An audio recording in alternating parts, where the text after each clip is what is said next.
Russian forces are intensifying their campaign in eastern Ukraine, launching a series of sweeping, coordinated strikes across the front lines as the world counts down to a high-stakes meeting between US President Donald Trump and Russian President Vladimir Putin in Alaska.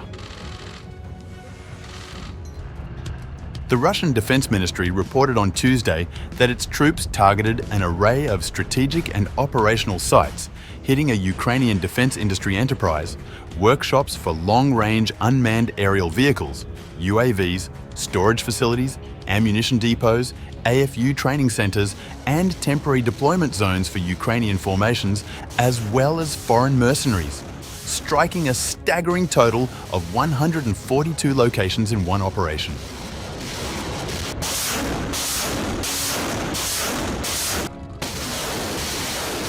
The offensive is part of a sudden thrust near the coal mining town of Dobropillia in eastern Ukraine, signaling Moscow's intent to ramp up pressure on Kyiv at a critical moment.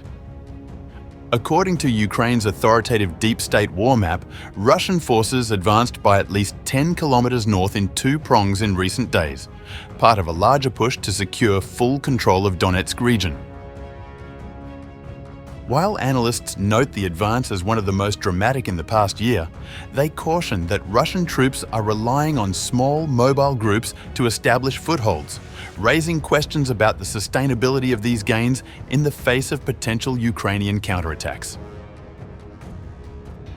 Deep State highlighted Russian advances near three villages on a section of the front associated with the Ukrainian towns of Kostiantynivka and Pokrovsk, with Moscow reportedly aiming to encircle the towns by exploiting Kyiv's lack of manpower. On the northern front, Geran 2 UAV teams successfully struck an AFU forward command post near Berino in the Chernigov region, delivering a tactical blow to Ukrainian operations. Meanwhile, the Tsento Group's two S-4 Tyolpan self-propelled mortar crews destroyed a UAV command post in the Krasnoarmysk direction, underscoring Russia's focus on dismantling Ukraine's aerial reconnaissance and drone capabilities.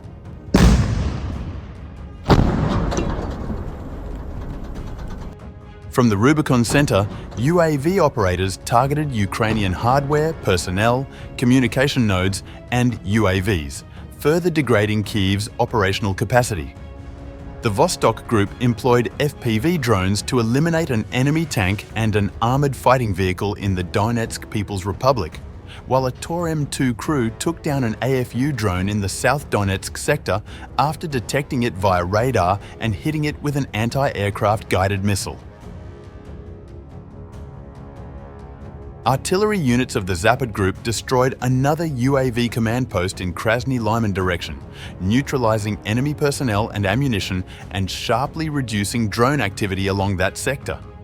In Kherson, paratroopers from Ulyanovsk used Krasnopol high-precision ammunition fired from Mr. B guns to take out 5 UAV command posts and 2 clusters of AFU infantry entrenched in partially destroyed buildings.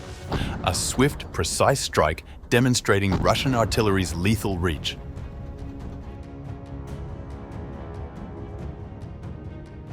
Russian air power was also brought to bear.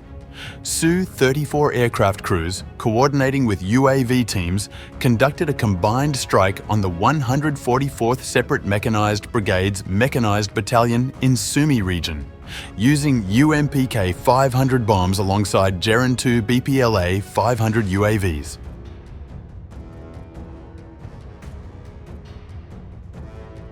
The Defense Ministry reported that the strike eliminated up to 50 Ukrainian servicemen, destroyed an ammunition depot, and destroyed up to 10 pieces of foreign-made AFU hardware, including 2 Abrams tanks and 4 Bradley infantry fighting vehicles, along with other armoured and unarmoured vehicles.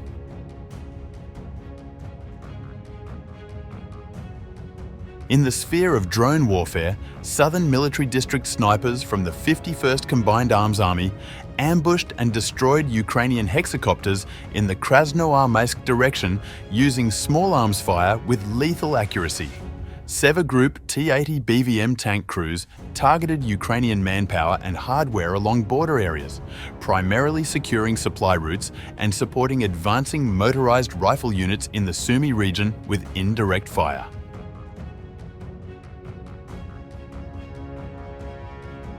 Airborne FPV drone operators from Tula eliminated 4 AFU pickup trucks in Sumy, while the DNEPR group's attack drone teams destroyed a dugout containing up to 5 Ukrainian servicemen in Zaporozhye region. Further demonstrating Russia's adaptation to modern warfare, FPV drones from the 51st Combined Arms Army were used as platforms for handheld anti-tank grenade launchers in Krasnoarmeysk, while the Center Group struck radio relay stations, electronic reconnaissance nodes, and armoured vehicles ferrying reinforcements. The Vostok Group neutralised an enemy firing point and personnel in Dnepropetrovsk region, and the Yug Group delivered precision strikes on additional UAV command posts. Each of these operations reflects a clear emphasis on disrupting Ukrainian command, control, and reconnaissance capabilities at multiple levels.